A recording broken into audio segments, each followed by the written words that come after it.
Red রোডের ঈদের নামাজে সম্প্রীতি ও ঐক্যের বার্তা। এসআইআর ও বিভেদের রাজনীতি নিয়ে বিজেপি ও নরেন্দ্র মোদীকে বিঁধলেন মমতা ও অভিষেক বন্দ্যোপাধ্যায়। এসআইআর এর নাম কাটা নিয়ে লড়াই জারি রাখার কথা বললেন তৃণমূল নেত্রী।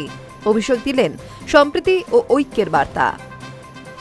এসআইআর এ বেছে বেছে একটি সম্প্রদায়ের মানুষের নাম বাদ দেওয়া হচ্ছে। শনিবার রেড রোডের নামাজ থেকে বলে ফের অভিযোগ করলেন মমতা বন্দ্যোপাধ্যায়। তিনি প্রধানমন্ত্রী মোদীকে নিশানা করে বলেন, আরব গিয়ে ওদের সঙ্গে গলা মেলান, দেশে ফিরে সবার নাম কেটে দিচ্ছেন। আরবের সঙ্গে দোস্তি নিয়ে আর কোনো আপত্তি নেই, কিন্তু দ্বিচারিতাতে তার আপত্তি বলে স্পষ্ট করেছেন তৃণমূল নেত্রী। প্রধানমন্ত্রীকে সবচেয়ে বড় অনুপ্রবেশকারী বলেও বিধেছেন মমতা।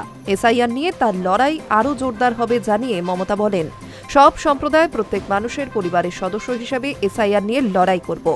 হাইকোর্ট থেকে সুপ্রিম কোর্ট গিয়েছি, এই লড়াই জারি থাকবে। তার আরও তো যারা বাংলাকে টার্গেট করছে তারা জাহান্নামে যাক। মমতা বন্দ্যোপাধ্যায় মূলত এসআইআর ইস্যুতে বিজেপিকে আক্রমণ করছেন। অন্যদিকে অভিষেক জাতপাতের রাজনীতির বিরুদ্ধে সরব হয়েছেন। তার অভিযোগ, বাংলায় হিন্দু মুসলমানদের মধ্যে দ্বন্দ্ব তৈরি করার চেষ্টা চলছে। এই অপশক্তির বিরুদ্ধে একযোগে লড়াইয়ের বার্তা দিয়েছেন তিনি। অভিষেক বলেন, রমজানে রাম থাকলে দিওয়ালিতে আলী আছে। যে চাঁদ দেখে ঈদ পালন করা হয় সেই চাঁদ দেখেই করওয়া চৌথ হয়।